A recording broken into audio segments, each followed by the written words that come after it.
మ్మ్. ఒకసారి ఊహించండి, ఒక కంపెనీ నికర లాభాలు కేవలం ఒక్క ఏడాదిలో ఏకంగా 106% పెరిగాయనుకుందాం. ఓ 106% అంటే మామూలు విషయం కాదు. కదా, వాళ్ళ ఆదాయం చూస్తే వేల కోట్లకు చేరింది. భవిష్యత్తు కోసం వాళ్ళ చేతిలో ఏకంగా 29,000 కోట్ల రూపాయల ఆర్డర్లున్నాయి. రైట్. ఇదంతా వింటుంటే ఆ కంపెనీ గల్లా పెట్టెలో, అంటే వాళ్ళ దగ్గర భారీగా క్యాష్ రిజర్వ్స్ ఉండాలి కదా అనిపిస్తుంది. జనరల్గా ఎవరైనా అదే అనుకుంటారు. కానీ యాక్చువల్లీ ఇక్కడే ఒక పెద్ద ట్విస్ట్ ఉంది. వాళ్ళ ఆపరేటింగ్ క్యాష్ ఫ్లో, మ్, అంటే రోజువారీ కార్యకలాపాల నుండి వచ్చే క్యాష్ ఫ్లో 100 కోట్లలో మైనస్లో ఉంది. మైనస్లో? అవును, వినడానికి కొంచెం వింతగా ఉంటుంది. ఎగ్జాక్ట్లీ. లాభాలు అంత భారీ స్థాయిలో వస్తున్నప్పుడు అసలు చేతిలో డబ్బు ఎందుకు నిల్వట్లేదు? ఈ ఆర్థిక వైరుధ్యం వెనుక ఉన్న అసలు కథ ఏంటి? అదే ఈరోజు మన డీప్ డైవ్కి అసలైన టాపిక్. అవును. సో ఈరోజు మన ఈ లోతైన విశ్లేషణలో ఎలక్ట్రికల్ మీటర్ల తయారీ రంగంలో ఉన్న జీనస్ పవర్ ఇన్ఫ్రాస్ట్రక్చర్స్ అనే సంస్థ గురించి మనం చాలా డీటెయిల్డ్గా చర్చిద్దాం. హ్మ్, ఇదొక అత్యంత ఆసక్తికరమైన కేస్ స్టడీ అని చెప్పాలి. ఎందుకంటే బయటకు కనిపించే నంబర్స్కి ఆ కంపెనీ లోపల జరుగుతున్న బిజినెస్ మోడల్ చేంజ్కి చాలా లింక్ ఉంది. కరెక్ట్. కేవలం ఒక మీటర్ తయారు చేసి అమ్మే స్థాయి నుండి బేసిక్గా వాళ్ళు ఒక భారీ సర్వీస్ ప్రొవైడర్గా ఎలా మారుతున్నారో మనం ఈరోజు బ్రేక్డౌన్ చేద్దాం. షూర్. దీనికోసం మనం ఇన్స్టిట్యూషనల్ ఈక్విటీ అనలిస్టుల కోణంలో వాళ్ళ FY26 ఆదాయ నివేదికలు, management commentary and CRISIL April 2026 credit rating bulletin, దాంతో పాటు స్క్రీనర్ డేటాను కూడా మనం సోర్సెస్గా తీసుకుంటున్నాం. అవును, సో వీటి ఆధారంగా అనలైజ్ చేద్దాం. సరే, బేసిక్స్ నుండి స్టార్ట్ చేద్దాం. ముందుగా ఈ గ్రోత్ నంబర్స్ చూస్తే మార్కెట్ వర్గాలను ఆశ్చర్యపరుస్తూ FY26 Q4 నాటికి వాళ్ల ఆదాయం 63% పెరిగింది. 63%. అవును, పెరిగి 1,524 కోట్లకు చేరింది. ఇక మొత్తం FY26కి నికర లాభం అంటే నెట్ ప్యాట్ ఏకంగా 106% వృద్ధి చెంది 605 కోట్లకు చేరుకుంది. హ్మ్, ఒక మ్యానుఫ్యాక్చరింగ్ కంపెనీకి ఇలాంటి గ్రోత్ రావటం అనేది చిన్న విషయం కాదు. అస్సలు కాదు. అయితే ఇక్కడ ఈ నంబర్స్ వెనుకున్న అసలు స్టోరీ తెలియాలంటే మనం వాళ్ళ కాంపౌండెడ్ యాన్యువల్ గ్రోత్ రేట్ అంటే CAGRని కొంచెం క్లోజ్గా అబ్జర్వ్ చేయాలి. అంటే పాస్ట్ పర్ఫార్మెన్స్తో పోల్చి చూస్తే అంటారా? ఎగ్జాక్ట్లీ. గత 10 సంవత్సరాల వాళ్ళ సేల్స్ గ్రోత్ సగటున కేవలం 19% మాత్రమే ఉంది. ఓ, అంటే చాలా స్టేబుల్, నార్మల్ గ్రోత్ అన్నమాట. అవును, ఒక దశాబ్దం పాటు వాళ్ళు చాలా నిలకడైన వృద్ధినే చూశారు. కానీ గత 5 సంవత్సరాల్లో చూస్తే ఆ వృద్ధి రేటు 51%కి పెరిగింది. ఓకే. అండ్ గత 3 సంవత్సరాల్లో చూస్తే 70-80% దాకా ఉందా? ఏకంగా 80% వృద్ధి సాధించింది. 10 ఏళ్ల కిందట ఉన్న పరిస్థితికి ఇప్పటి పరిస్థితికి అసలు సంబంధమే లేదు. ఇక్కడే అసలైన ప్రశ్న వస్తుంది కదా. బేసిక్గా ఒక ఎలక్ట్రికల్ వస్తువులు తయారు చేసే కంపెనీ గ్రోత్ రేట్ సడన్గా ఇలా రాకెట్లాగా దూసుకెళ్లడానికి కారణమేంటి? దానికి ఆన్సర్ గవర్నమెంట్ పాలసీస్లో ఉంది. అంటే ఈ RDSS స్కీమ్ గురించే కదా మీరు చెప్తుంది? కరెక్ట్. పాతకాలపు ఎలక్ట్రికల్ బోర్డుల విధానం పూర్తిగా మారిపోయింది. దేశవ్యాప్తంగా గవర్నమెంట్ తెచ్చిన రివామ్డ్ డిస్ట్రిబ్యూషన్ సెక్టర్ స్కీమ్, అదే RDSS పథకమే ఈ చేంజ్కి మెయిన్ రీజన్. అవును, ఈ పథకం కింద ఎలక్ట్రిసిటీ బోర్డ్స్ అన్నీ పాత మీటర్లను తీసేసి కొత్త స్మార్ట్ మీటర్లను పెడుతున్నాయి కదా. అవును, అండ్ జీనస్ పవర్ వాళ్ళు ఆల్రెడీ 1 కోటి స్మార్ట్ మీటర్లను ఇన్స్టాల్ చేశారు. 1 కోటి మీటర్లు, వావ్! అండ్ వాళ్ల చేతిలో ఏకంగా 29,000 కోట్ల భారీ ఆర్డర్ బుక్ ఉంది ఇప్పుడు. 29,000 కోట్లు. ఇక్కడే మనకు అసలు ఆసక్తికరమైన పాయింట్ కనిపిస్తోంది. వాళ్ళు కేవలం ఆ మీటర్లను ఎలక్ట్రిసిటీ బోర్డులకు అమ్మి వదిలేయడం లేదు కదా. అస్సల్లేదు. పాత బిజినెస్ మోడల్ అక్కడితోనే ఎండ్ అయిపోయింది. ఇప్పుడు జీనస్ పవర్ వాళ్ళు AMISP మోడల్లోకి మారారు. AMISP అంటే advanced metering infrastructure service provider. బేసిక్గా దీన్ని మన శ్రోతలకి సింపుల్గా చెప్పాలంటే ఒక అనాలజీ వాడదాం. హ్మ్, మనం ఒక మొబైల్ ఫోన్ కొని దానికొక నెట్వర్క్ ప్లాన్ లేదా ఒక OTT సబ్స్క్రిప్షన్ తీసుకుంటాం కదా. సరిగ్గా ఇది కూడా అలాంటి మోడలేమో అనిపిస్తోంది. Perfect analogy. ఒకప్పుడు వాళ్ళు కేవలం ఫోన్ లాంటి ఒక మీటర్ అమ్మి పక్కకు తప్పుకునేవాళ్లు. రైట్. కానీ ఇప్పుడు ఆ మీటర్ ద్వారా డేటాను కలెక్ట్ చేసి దాన్ని విశ్లేషించి ఒక నెలవారీ సబ్స్క్రిప్షన్ లాగా ఆదాయం పొందే విధానంలోకి వచ్చారు. ఇదొక సమూలమైన మార్పు. అంటే కేవలం హార్డ్వేర్ మేకర్గా కాకుండా? అవును, ఈ మోడల్లో జీనస్ పవర్ కేవలం మీటర్స్ మ్యానుఫ్యాక్చరర్ కాదు. ఒక స్మార్ట్ మీటర్ను పెట్టిన తర్వాత ఆ ప్రతి 15 నిమిషాలకొకసారి ఆ మీటర్ నుండి డేటాను వాళ్లే సేకరించాలి. ఓ ప్రతి 15 నిమిషాలకి. అవును. ఆ డేటాను క్లౌడ్కి పంపడం, టెలికాం నెట్వర్క్తో కనెక్ట్ చేయడం, హెడ్ అండ్ సిస్టమ్స్ ద్వారా అనలైజ్ చేయడం, ఇదంతా వాళ్లే చూసుకుంటారు. ఓకే. ఈ సర్వీసెస్ కోసం విద్యుత్ సంస్థలు రాబోయే 8 నుండి 10 సంవత్సరాల పాటు వాళ్లకొక ఫిక్స్డ్ ఫీజు ఇస్తాయి. సో దీన్ని బట్టి చూస్తే వాళ్ల చేతిలో దాదాపు 2.75 కోట్ల స్మార్ట్ మీటర్ల ప్రాజెక్టులు ఉన్నాయి కాబట్టి రాబోయే 10 ఏళ్ల పాటు వాళ్లకొక రికరింగ్ రెవెన్యూ అంటే నిరంతర ఆదాయం వస్తూనే ఉంటుందన్నమాట. ఎగ్జాక్ట్లీ. ఇన్స్టిట్యూషనల్ అనాలిస్టులు చూసేది కూడా ఇదే.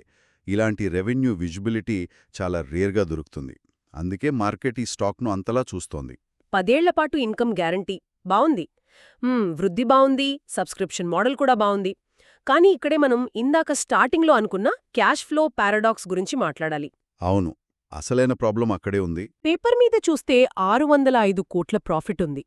కానీ ఆపరేటింగ్ క్యాష్ ఫ్లో చూస్తే FY25లో -443 కోట్లు. అవును. అండ్ FY26లో -203 కోట్లు. సో ఈ నెగటివ్ క్యాష్ ఫ్లో అనేది ఎవరికైనా ఒక రెడ్ ఫ్లాగ్ లాగా అనిపిస్తుంది కదా. లాభాలు కేవలం కాగితాల మీదే ఉన్నాయా ఏంటి? దీన్ని అర్థం చేసుకోవాలంటే మనం వాళ్ల వర్కింగ్ క్యాపిటల్ సైకిల్ని బ్రేక్ డౌన్ చేయాలి. ఫస్ట్ ఒక పాజిటివ్ పాయింట్ చూద్దాం. ఓకే. వాళ్ల డెబ్టర్ డేస్ చాలా అద్భుతంగా ఇంప్రూవ్ అయ్యాయి. డెబ్టర్ డేస్ అంటే కస్టమర్ల నుండి డబ్బు రావడానికి పట్టే టైం. ఒకప్పుడు ఇది 187 రోజులుండేది. ఇప్పుడు అది 115 రోజులకు తగ్గింది. ఓ, అంటే మార్కెట్ నుండి వాళ్ళకి డబ్బులు ఫాస్ట్గానే వస్తున్నాయన్నమాట. ఎగ్జాక్ట్లీ. కానీ అసలు సమస్య ఎక్కడుందంటే వాళ్ల ఇన్వెంటరీలో ఉంది. ఇన్వెంటరీ డేస్ నేను చూసిన డేటా ప్రకారం ఏకంగా 170 నుండి 223 రోజులకు పెరిగింది. ఇది చాలా ఎక్కువ కదా? అవును, చాలా ఎక్కువ. అంటే తయారు చేసిన మీటర్లన్నీ గోదాముల్లోనే ఉండిపోతున్నాయా, లేక ఇన్స్టలేషన్కి టైం పడుతోందా? ఈ ఇన్వెంటరీ పెరగడానికి, క్యాష్ ఫ్లో మైనస్లో ఉండటానికి మెయిన్ రీజన్ AMISP మోడలే. అంటే ఆ సర్వీస్ మోడల్ వల్లే క్యాష్ బ్లాక్ అవుతోందా? కరెక్ట్. ఈ మోడల్ లాంగ్ టర్మ్లో సూపర్ ప్రాఫిట్స్ ఇస్తుంది. కానీ స్టార్టింగ్లో ఇది చాలా క్యాపిటల్ ఇంటెన్సివ్. ప్రాజెక్ట్ స్టార్ట్ చేసిన మొదటి 2-3 ఏళ్లు వాళ్ల సొంత డబ్బుతోనే లక్షలాది మీటర్లను తయారు చేయాలి, రా మెటీరియల్ కొనాలి, ఐటీ ఇన్ఫ్రాస్ట్రక్చర్ అంతా సెట్ చేయాలి. ఓకే, ముందుగా అంతా వాళ్లే భరించాలి. అవును. సిస్టమ్ అంతా రన్ అవ్వడం స్టార్ట్ అయ్యాక వాళ్లకి ఆ మంత్లీ సబ్స్క్రిప్షన్ డబ్బులొస్తాయి. ఇప్పుడు అర్థమవుతోంది. అంటే ఇది ఒక రకంగా మనం ఒక కమర్షియల్ బిల్డింగ్ కట్టి రెంట్కి ఇచ్చినట్టన్నమాట. Perfect example. బిల్డింగ్ కడుతున్నంతకాలం మన చేతిలోంచి డబ్బుల బోపునే ఉంటాయి, క్యాష్ ఫ్లో నెగటివ్. కానీ బిల్డింగ్ పూర్తయ్యాక ప్రతి నెల రెంట్ వస్తుంది, అప్పుడు క్యాష్ ఫ్లో పాజిటివ్. ఎగ్జాక్ట్లీ. వాళ్ల ఫండ్స్ అన్నీ రా మెటీరియల్గా సైట్లల్లో పెట్టాల్సిన మీటర్ల రూపంలో ఇన్వెంటరీగా బ్లాక్ అయిపోయాయి. అందుకే చేతిలో క్యాష్ లేదు. సో ఈ క్యాపిటల్ ఇంటెన్సివ్ ఫేజ్ ఎప్పుడైపోతుందంటారు? మేనేజ్మెంట్ చెప్తున్న దాని ప్రకారం ఈ హెవీ ఇన్వెస్ట్మెంట్ ఫేజ్ దాదాపు ఎండ్ అవుతోంది. FY27 నాటికి వాళ్లు ఖచ్చితంగా పాజిటివ్ క్యాష్ ఫ్లోలోకి వస్తామని కాన్ఫిడెంట్గా ఉన్నారు.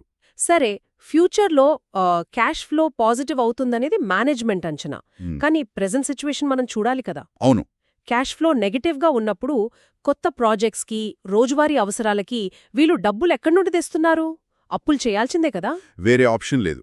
సో వాళ్ళ డెట్ అండ్ లిక్విడిటీ రిస్క్ ఎలా ఉందో చూస్తే డిసెంబర్ 2025 నాటికి వాళ్ల గ్రాస్ డెట్ 1,975 కోట్లకు చేరింది. అండ్ FY27 నాటికి ఇది 2,100 నుండి 2,200 కోట్ల పీక్ లెవెల్కి వెళ్తుందని మేనేజ్మెంట్ చెప్తోంది. ఇంత అప్పు ఉంటే రిస్క్ కాదా? అప్పు పెరుగుతోందనేది ఫ్యాక్ట్. కానీ ఒక కంపెనీకున్న 2,200 కోట్ల అప్పును మనం విడిగా చూడకూడదు. అంటే వాళ్ళ ఆర్డర్ బుక్తో కంపేర్ చేసి చూడాలా? అవును. అప్పు ఎంత ఉంది అనే దానికంటే దాన్ని తీర్చే కెపాసిటీ ఉందా లేదా అన్నదే ముఖ్యం. ఇక్కడే క్రిసిల్ లాంటి రేటింగ్ ఏజెన్సీల వ్యూ మనం చూడాలి. ఓకే. ఏప్రిల్ 2026 బులెటిన్లో క్రిసిల్ వాళ్లు జీనస్ పవర్ ఫండ్ బేస్డ్ ఫెసిలిటీస్కి AA- స్టేబుల్ రేటింగ్ ఇచ్చారు. అంటే ఫండ్ బేస్డ్ అంటే నేరుగా క్యాష్ తీసుకునే లోన్స్, రైట్? అవును. అండ్ నాన్ ఫండ్ బేస్డ్ ఫెసిలిటీస్కి అంటే బ్యాంక్ గ్యారంటీల లాంటి వాటికి A1+ అనే టాప్ రేటింగ్ ఇచ్చారు. ఈ A1+ రేటింగ్ అనేది ఇన్స్టిట్యూషనల్ అనలిస్ట్లకి చాలా పెద్ద రిలీఫ్. ఎందుకంటే 2200 కోట్ల అప్పు ఉన్నప్పటికీ ఎస్బీఐ, ఐసీఐసీఐ, హెచ్డిఎఫ్సి లాంటి బడా బ్యాంకులు వీళ్లకి భారీగా క్రెడిట్ లిమిట్స్ ఇస్తున్నాయి. అఫ్కోర్స్ గవర్నమెంట్ టెండర్స్ వేయాలంటే బ్యాంక్ గ్యారంటీలు చాలా ఇంపార్టెంట్. ఈ టాప్ రేటింగ్ వల్ల వాళ్ళకి చాలా తక్కువ ఇంట్రెస్ట్కే ఈ లిమిట్స్ దొరుకుతున్నాయి. మరి లిక్విడిటీ పరంగా చూస్తే షార్ట్ టర్మ్లో ప్రాబ్లమ్స్ రావా? సెప్టెంబర్ 2025 నాటికి వాళ్ల దగ్గర దాదాపు 400 నుండి 600 కోట్ల అన్ఎంకంబర్డ్ క్యాష్ ఉంది. అన్ఎన్కంబర్డ్ అంటే ఎలాంటి పూచీకత్తు లేని ఫ్రీగా వాడుకోగలిగే క్యాష్. ఎగ్జాక్ట్లీ. సో ఎమర్జెన్సీ వస్తే వాడటానికి డబ్బులున్నాయి. అండ్ మీరు అప్పు 2200 కోట్లు అన్నారు కదా, వాళ్ల చేతిలో ఉన్న ఆర్డర్ బుక్ 29,000 కోట్లు. అంటే అప్పు కంటే దాదాపు 14 రెట్లు ఎక్కువ ఆర్డర్లున్నాయి వాళ్ళ దగ్గర. అవును, అందుకే షార్ట్ టర్మ్లో క్యాష్ ఫ్లో ఇష్యూస్ ఉన్నా లాంగ్ టర్మ్లో ఇదసలు పెద్ద రిస్కే కాదు అని అనలిస్టులు ఫీల్ అవుతున్నారు. Make sense. ఆర్డర్లున్నాయి, బ్యాంక్ సపోర్ట్ కూడా అద్భుతంగా ఉంది. కానీ నాకొక డౌట్. చెప్పండి. ఇంత డిమాండ్ని తట్టుకుని ఈ 29,000 కోట్ల మీటర్లని డెలివరీ చేసే మ్యానుఫ్యాక్చరింగ్ కెపాసిటీ వీళ్లకుందా? ఆర్డర్లుంటే సరిపోదు కదా, ఫ్యాక్టరీలుండాలి. ప్రొడక్షన్ కెపాసిటీ విషయంలో వాళ్ళు చాలా ప్లాన్డ్గా ఉన్నారు. వాళ్లకి జైపూర్, హరిద్వార్, గువాహాటీలో ప్లాంట్స్ ఉన్నాయి. ఓకే. ఈ మూడింటితో కలిపి వాళ్లకి సంవత్సరానికి 1.8 కోట్ల మీటర్లు అంటే 18 మిలియన్ల మీటర్లు తయారు చేసే కెపాసిటీ ఉంది. వావ్, 18 మిలియన్లు. అవును. అండ్ మేనేజ్మెంట్ ఏమంటుందంటే రాబోయే సంవత్సరంలో ఈ కెపాసిటీలో దాదాపు 80% యూటిలైజ్ అవుతుందంట. అంటే వాళ్ల ఆర్డర్ బుక్కి తగ్గట్టుగా ఫ్యాక్టరీలు ఫుల్ స్వింగ్లో రన్ అవ్వడానికి రెడీగా ఉన్నాయన్నమాట. ఎగ్జాక్ట్లీ. అండ్ ఫ్యూచర్లో కావాలంటే కెపాసిటీ పెంచుకోవడానికి కూడా వాళ్ళకి స్కోప్ ఉంది. అయితే ఇదంతా విన్నాక ఈక్విటీ మార్కెట్ వీళ్లని ఎలా వాల్యూ చేస్తోందో ఒకసారి చూద్దాం. మనం పీర్ కంపారిజన్ చేస్తే కొన్ని ఆసక్తికరమైన డేటా పాయింట్స్ ఉన్నాయి. ఏంటవి? ఎలక్ట్రికల్ ఎక్విప్మెంట్ ఇండస్ట్రీలో అపార్ ఇండస్ట్రీస్కి పీఈ రేషియో 51 దాకా ఉంది. వారి ఎనర్జీస్కి 22 దగ్గర ఉంది. కానీ జీనస్ పవర్కి మాత్రం పీఈ రేషియో 15.34గానే ఉంది. కరెక్ట్. ఈ డిఫరెన్స్ ఎందుకు? మార్కెట్ ఇంకా వీళ్లకి ప్రీమియం వాల్యుయేషన్ ఎందుకు ఇవ్వట్లేదు అంటారు? ఇది మనం చాలా కేర్ఫుల్గా చూడాల్సిన పాయింట్. మార్కెట్ ఎప్పుడూ క్యాష్ ఫ్లోస్ని డిస్కౌంట్ చేస్తుంది. జీనస్ పవర్కున్న ఈ negative cash flow and short term debt వల్ల మార్కెట్ ఇంకా కొంచెం వెయిట్ అండ్ వాచ్ మోడ్లో ఉంది అని చెప్పొచ్చు. అపార్ ఇండస్ట్రీస్ లాంటి వాటికి ఆల్రెడీ స్టేబుల్ క్యాష్ ఫ్లోస్ ఉన్నాయి కాబట్టి ప్రీమియం వాల్యుయేషన్ వస్తుంది. కానీ వాళ్ల ఆర్ఓసీఈ చూస్తే 23.9% ఉంది. అండ్ ఆర్ఓఈ ఏకంగా 29% ఉంది. అవును, రిటర్న్ రేషియోస్ ఎక్సలెంట్గా ఉన్నాయి. అందుకే అనలిస్టులు ఇది ఇంకా అట్రాక్టివ్ వాల్యుయేషన్లోనే ఉందని అంటున్నారు. ఎప్పుడైతే FY27లో వాళ్ళు పాజిటివ్ క్యాష్ ఫ్లో పోస్ట్ చేస్తారో అప్పుడు మార్కెట్ వీళ్ళకు కూడా హై వాల్యుయేషన్ ఇవ్వొచ్చు. అది లాజికల్గానే ఉంది. కానీ రీటైల్ ఇన్వెస్టర్స్కి భయం కలిగించే ఒక కీ ఇష్యూ ఉంది ఇక్కడ. ప్రమోటర్ హోల్డింగ్ గురించే కదా మీరు చెప్పేది? ఎగ్జాక్ట్లీ. షేర్ హోల్డింగ్ ప్యాటర్న్ చూస్తే ప్రమోటర్ల వాటా గత 3 ఏళ్లలో 50% నుండి 39.34%కి పడిపోయింది. ప్రమోటర్లే వాళ్ల సొంత కంపెనీలో షేర్స్ తగ్గించుకుంటే అదొక రెడ్ ఫ్లాగ్ కదా? పైకి చూస్తే ఎవరికైనా అలాగే అనిపిస్తుంది. కానీ ఇక్కడ తెర వెనుక ఒక పెద్ద స్ట్రాటజిక్ ప్లే జరిగింది. అంటే ప్రమోటర్ వాటా తగ్గిన మాట వాస్తవమే. కానీ అదే టైంలో ఎఫ్ఐఐలు అంటే ఫారెన్ ఇన్స్టిట్యూషనల్ ఇన్వెస్టర్స్ వాటా 2% నుండి ఏకంగా 18.89%కి పెరిగింది. ఓహ్, అంటే దాదాపు 16% పైనే పెరిగిందన్నమాట. అవును. ఇది ఊరికే ఓపెన్ మార్కెట్లో జరిగింది కాదు. సింగపూర్కి చెందిన గ్లోబల్ ఇన్వెస్ట్మెంట్ ఫండ్ జీఐసి వాళ్లతో వీరొక స్ట్రాటజిక్ పార్ట్నర్షిప్ కుదుర్చుకున్నారు. ఓకే, జీఐసి అంటే జీఐసి నేరుగా ఈ ఏఎంఐఎస్ ప్రాజెక్టులకి ఫండింగ్ ఇస్తోందా? కరెక్ట్. ఈ సర్వీస్ ప్రాజెక్ట్స్కి అపారమైన క్యాపిటల్ కావాలి. కేవలం బ్యాంక్ అప్పుల మీదే ఆధారపడితే వడ్డీలకే సగం లాభాలు పోతాయి. అవును. అందుకే జీఐసి లాంటి గ్లోబల్ ఫండ్స్ని పార్ట్నర్స్గా తీసుకున్నారు.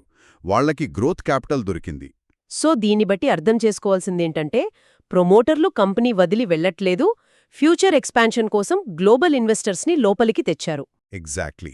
దీర్ఘకాలంలో స్మార్ట్ మీటరింగ్ మీద జీఐసి లాంటి సంస్థలకి ఉన్న నమ్మకాన్ని ఇది చూపిస్తోంది. సో ఇది యాక్చువల్లీ ఒక పాజిటివ్ సైన్. బ్యూటిఫుల్. సో ఇప్పటివరకు మనం మాట్లాడుకున్న ఫైనాన్షియల్ డేటాని ఒక అనలిస్ట్కి అర్థమయ్యేలా కంక్లూడ్ చేద్దాం. షూర్. జీనస్ పవర్ బేసిక్గా హార్డ్వేర్ మోడల్ నుండి 10 ఏళ్లపాటు రికరింగ్ రెవెన్యూ ఇచ్చే ఏఎంఐఎస్పి సర్వీస్ మోడల్లోకి మారింది. హ్మ్, ఈ షిఫ్ట్ వల్ల స్టార్టింగ్లో క్యాపిటల్ ఎక్కువగా అవసరమయ్యి ఇన్వెంటరీ పెరిగి క్యాష్ ఫ్లో నెగెటివ్ అయ్యింది, డెట్ కూడా పెరిగింది. అవును. కానీ 29,000 కోట్ల ఆర్డర్ బుక్, క్రిసిల్ అగ్రశ్రేణి ratings, bank limits and GIC లాంటి ఇన్వెస్టర్స్ ఉండటం వల్ల ఈ షార్ట్ టర్మ్ లిక్విడిటీ ఇష్యూస్ని వాళ్ళు ఈజీగా మేనేజ్ చేయగలరు. FY27కి క్యాష్ ఫ్లో పాజిటివ్ అవుతుంది. కరెక్టే కదా? Perfect summary. అయితే ఫ్యూచర్ గురించి చూసేటప్పుడు ఇంకొక పెద్ద ఆపర్చునిటీని మనం అస్సలు మిస్ అవ్వకూడదు. అదేంటి? ఇదంతా కేవలం ఎలక్ట్రిసిటీ మీటర్ల వరకే ఆగిపోదు. ఫ్యూచర్లో స్మార్ట్ గ్యాస్ మీటర్లు, స్మార్ట్ వాటర్ మీటర్లు ఒక భారీ మార్కెట్ కాబోతున్నాయి. ఓహో, వాటర్ అండ్ గ్యాస్ కూడానా? అవును. గ్లోబల్గా వాటర్ యూటిలిటీస్ తమ డిజిటల్ ట్రాన్స్ఫర్మేషన్ కోసం సుమారు $340 బిలియన్ల అమెరికన్ డాలర్లు ఖర్చు చేయనున్నాయని అంచనా. $340 బిలియన్. అంటే అది ఒక ఇమాజిన్ చేయలేని నంబర్. మన ఇండియాలో కూడా ఇప్పుడు water scarcity, gas pipeline networks బాగా పెరుగుతున్నాయి కదా. అవును. అండ్ ఇక్కడ ఇంట్రెస్టింగ్ పాయింట్ ఏంటంటే జీనస్ పవర్ ఇప్పటికే ఎలక్ట్రిసిటీ కోసం సర్వర్లు, హెడ్ అండ్ సిస్టమ్స్ అన్నీ సెటప్ చేసి పెట్టుకుంది. వాళ్ళు రేపు జస్ట్ ఒక వాటర్ లేదా గ్యాస్ సెన్సార్ని దీనికి కనెక్ట్ చేస్తే చాలు, వాళ్ళ సాఫ్ట్వేర్ ఇన్ఫ్రా అంతా రెడీగా ఉంది. ఓహో, అంటే వాళ్ళు కేవలం ఒక ఎలక్ట్రికల్ మీటర్ కంపెనీ మాత్రమే కాదు, రేపటి రోజున ఒక భారీ టెక్నాలజీ అండ్ డేటా ఇన్ఫ్రాస్ట్రక్చర్ ప్రొవైడర్గా మారబోతున్నారన్నమాట. ఎగ్జాక్ట్లీ. అదొక చాలా విజనరీ స్టెప్ అని చెప్పాలి. సో మన ఎపిసోడ్ ఎండ్ చేసే ముందు మన శ్రోతలకు ఒక థాట్ ప్రొవోకింగ్ పాయింట్ చెబుదాం. ష్యూర్, చెప్పండి. జీనస్ పవర్ అనేది ఇక మన ఇంటి గోడల మీద ఉండే ఒక సింపుల్ ప్లాస్టిక్ డబ్బా లాంటి మీటర్ కంపెనీ కాదు. ఇదొక డేటా సర్వీస్ దిగ్గజం. రేపు మీ ఇంట్లో వాడే ప్రతి నీటి బొట్టు, ప్రతి గ్యాస్ మాలిక్యూల్ అండ్ ప్రతి యూనిట్ కరెంటు ఇవన్నీ డేటా పాయింట్స్గా మారిపోతాయి. Wonderful thought. ఆ డేటాని కలెక్ట్ చేసి, అనలైజ్ చేసి, మన కంట్రీ రీసోర్సెస్ని మేనేజ్ చేసే ఒక టెక్నాలజీ బ్రిడ్జ్గా ఈ కంపెనీ ఎలా ఇవాల్వ్ అవుతుందో ఒక్కసారి ఆలోచించండి. నిజమే. ప్రొడక్ట్స్ అమ్మటం కంటే కూడా డేటా అండ్ సర్వీసెస్ అమ్మటమే ఈ కాలంలో అసలైన బిజినెస్. అవును. సో ఈ విశ్లేషణ ద్వారా ఒక క్లిష్టమైన ఫైనాన్షియల్ రిపోర్ట్ వెనుక ఉన్న అసలు business model and smart metering future మీకు క్లియర్గా అర్థమైందని ఆశిస్తున్నాం. ఖచ్చితంగా. ఈ డీప్ డైవ్లో మాతో ఉన్నందుకు థ్యాంక్ యూ. మరో ఆసక్తికరమైన అనాలిసిస్తో మళ్ళీ కలుద్దాం. బాయ్.